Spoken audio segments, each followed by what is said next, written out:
பாராளுமன்றத்தில் பாரத பிரதமர் மோடிஜி அவர்கள் மீது பெண் எம்பிக்களை வைத்து தாக்குவதற்கு திட்டமிட்ட ராகுல் காந்தி மற்றும் பாராளுமன்ற உறுப்பினர் ஜோதிமணியை கண்டித்து கரூர் மாவட்ட பாரதிய ஜனதா கட்சியினுடைய மாவட்ட தலைவர் அண்ணன் வி செந்தில்நாதன் அவர்கள் தலைமையில் கரூர் பஸ் நிலையம் அருகே ராகுல் காந்தியின் உருவபொம்மை எரித்தும் காங்கிரஸ் கட்சிக்கும் காங்கிரஸ் எம்பிக்களுக்கும் பிரதமர் நரேந்திர மோடி அவர்களுடைய அரசு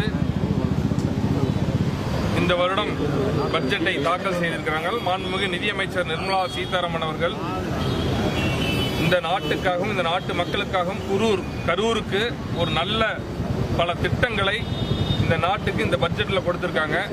குறிப்பாக சொல்ல வேண்டும் என்றால், நாட்டு மக்கள் அனைவரும் பாரத தேசத்தினுடைய பிதா மகன் நரேந்திர மோடி அவர்கள் பின்னால் அணிவகுத்து பொறுக்க முடியாமல் தினந்தோறும் ஒரு நாடகத்தை அரங்கேற்றிக் கொண்டிருக்கிறது காங்கிரஸ். மக்களால் புறக்கணிக்கப்பட்ட கட்சி காங்கிரஸ், மக்களால் புறக்கணிக்கப்பட்டவர் ராகுல் காந்தி. அதே போல மக்களால் புறக்கணிக்கப்படக்கூடிய நபர் கூடிய விரைவில் இந்த கரூரிலிருந்து மக்களால் கூடிய விரைவில் ஓட ஓட விரட்டக்கூடிய நபர் இந்த பாராளுமன்ற உறுப்பினர். தினந்தோறும் பொய்யையும் தினந்தோறும் அசம்பாவிதமாக ஏதாவது ஒரு பிரச்சனை வரணும்.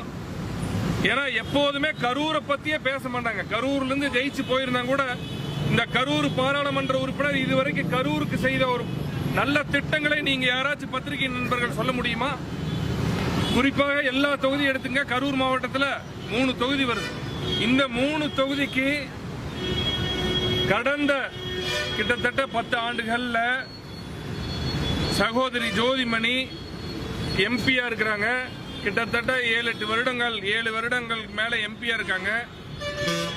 இந்த நாட்டு மக்களுக்கு அவங்க செஞ்ச நற்பயன்கள் என்ன அப்படிங்கறத பட்டியலிட முடியுமா? விவாதிக்கிறதுக்கு நாங்க ரெடியா இருக்கிறோம். நாங்க மத்திய அரசு 7 பாலங்களை நிதி ஒதுக்கி பாலங்களை கரூருக்கு கொடுத்தா அதுக்கு பெயர் வைக்கிறது நான் தான் போராடினேன், நான் தான் கொண்டு வந்தேன், நான் தான் அமைச்சரை பார்த்தேன். ரயில்வே ஸ்டேஷனுக்கு ஒரு நிதி ஒதுக்குனாங்கன்னா 53 கோடி. உலகம் பூரா அதாவது இந்தியா தேசத்தின் முழுமையாக எல்லா ரயில்வே ஸ்டேஷன்களையும் மேம்படுத்துகின்ற பணியை நரேந்திர மோடி அவர்கள் மேற்கொண்டு வருகிறார்கள்.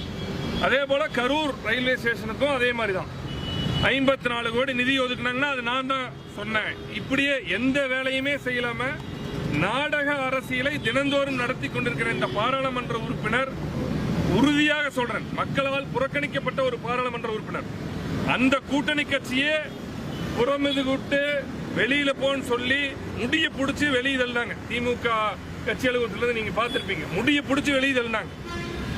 அப்பவும் கடைசி நேரத்தில் எப்படியே காலில் விழுந்து கையில் விழுந்து தவழ்ந்து கெஞ்சி கூத்தாடி அழுது புலம்பி 500 ரூபா ஓட்டுக்கு பணத்தை கொடுத்து மக்களை ஏமாத்தி ஜெயிச்சுட்டு வந்தாங்க. இது எல்லாத்துக்குமே தெரியும். நேற்றைய சம்பவம் முழுவதுமாக காங்கிரஸ் பொறுப்பேற்க வேண்டும்.